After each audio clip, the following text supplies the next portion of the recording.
Dr. Joe here at Atlas Health, and today I wanted to cover a very important topic called oral tolerance, and I'm going to speak a few minutes about that. The reason this keeps coming up is this week, for some reason in particular, a bunch of people are like, wow, I've heard that doing autoimmune paleo diet actually isn't good for me long term, and does this have any merit, Dr. Joe?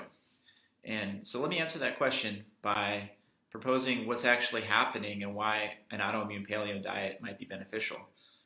We all know that autoimmune paleo can be anti-inflammatory, but why is that?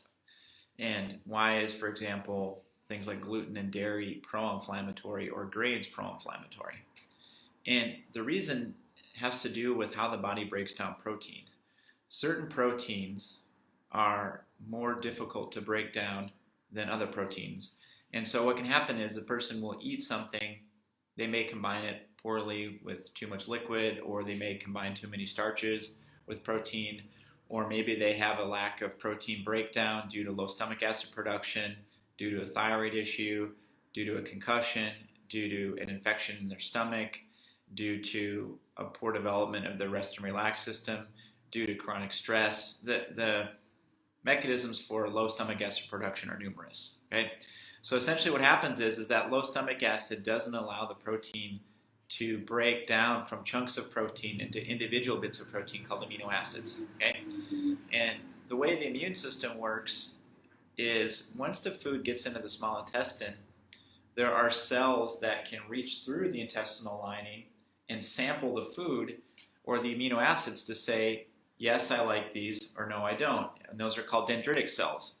And this is the mechanism of oral tolerance. So if a dendritic cell reaches through, it grabs a particle in the small intestine, and it's an amino acid, it says, yeah, this is okay.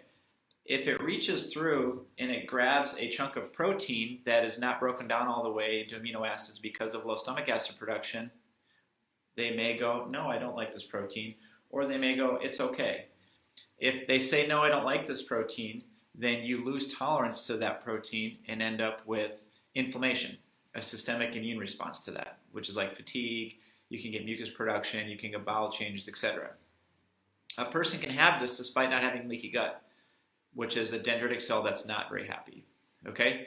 So the moral of this story is that a person with poor digestion of protein, that is the first step in the production of a food sensitivity or the loss of oral tolerance. Okay? So some foods are particularly difficult to break down. For example, gluten is pretty hard to break down, especially when it's bound to things like glycophosphate, which the body can't recognize. And so those proteins tend to be a little more antigenic or pro-inflammatory. Where people start to get in trouble with dietary restriction is they will remove a particular food and they'll feel way better. They'll have this honeymoon phase where they feel way better. If the food is not the